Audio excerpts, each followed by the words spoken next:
Hello കൂട്ടുകാരെ, നിങ്ങൾക്ക് സുഖമാണോ? എനിക്ക് സുഖമാണ്. എല്ലാവരുടെയും നോമ്പൊക്കെ എങ്ങനെ പോകുന്നുണ്ട്? നോമ്പൊക്കെയുള്ള സമയമല്ലേ? എല്ലാവരുടെയും നോമ്പൊക്കെ അടിപൊളിയായിട്ട് പോകുന്നുണ്ടെന്ന് വിശ്വസിക്കുന്നു. ഇഞ്ചിക്കറി തേങ്ങ വറുത്തരയ്ക്കാതെ ഉണ്ടാക്കാൻ പോവാണ്.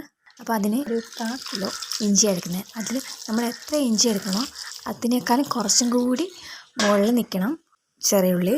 അപ്പോൾ ഇതെല്ലാം കൂടെ കട്ട് ചെയ്തെടുക്കണം.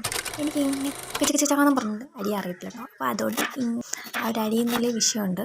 ഈ ഇഞ്ചി കയ്യിൽ വെച്ച് അരിയുമ്പോഴത്തേക്ക് ഭയങ്കര കയ്യെല്ലാം അവിടെ പുകയും. നമ്മൾ ഈ അരിഞ്ഞു വെച്ചേക്കുന്ന ഉള്ളിയും ഇഞ്ചിയൊക്കെ മൂപ്പിച്ചെടുക്കാനായിട്ട് നിങ്ങൾക്ക് വേണമെങ്കിൽ സെപ്പറേറ്റ് ചെയ്യാം. ഞാനിവിടെ ഒന്നിച്ചാണ് ചെയ്യുന്നത്. ആദ്യം ഇഞ്ചി ഇട്ടൊന്ന് ചെറുതായിട്ട് മൂത്ത് വരുമ്പോഴത്തേക്ക് ഞാൻ ഈ കൊച്ചുള്ളി അരിഞ്ഞിട്ട് കൊടുക്കും. കാരണം കൊച്ചുള്ളി കുറച്ച് സമയം മതി മൂത്ത് കിട്ടാൻ വേണ്ടി. അപ്പോൾ രണ്ടും കൂടി ഇട്ടങ്ങ് പെട്ടെന്ന് റെഡി ആയിക്കോളും.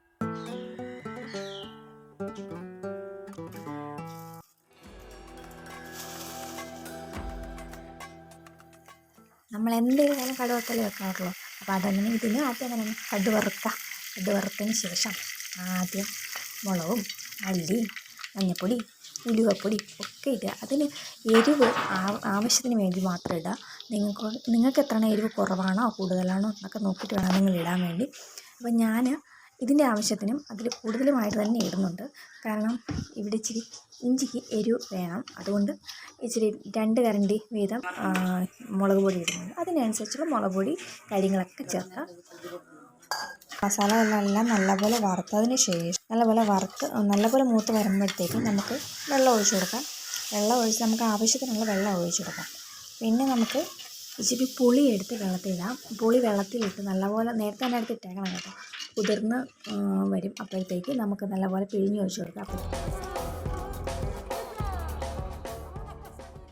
ഈ വറുത്ത് വെച്ച നമ്മുടെ ഇഞ്ചിയും ഉള്ളിയൊക്കെ ഇല്ലേ, അത് നമുക്കൊന്ന് മിക്സിയിലിട്ട് അടിച്ചെടുക്കാം. നല്ലപോലെ നല്ല ഹൈ ഫ്ലെയിമിലിട്ട് നല്ലപോലെ തിളപ്പിച്ച് ഒരു കുറച്ചും കൂടെ മീഡിയം ഫ്ലെയിം ആക്കാം.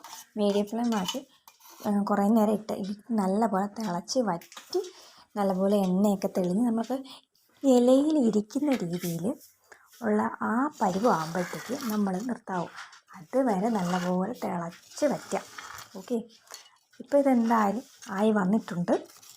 നല്ല രീതിയിൽ നല്ല ടേസ്റ്റി ആയിട്ടുള്ള വറുത്തരയ്ക്കാത്ത ഇഞ്ചിക്കറി കേട്ടോ.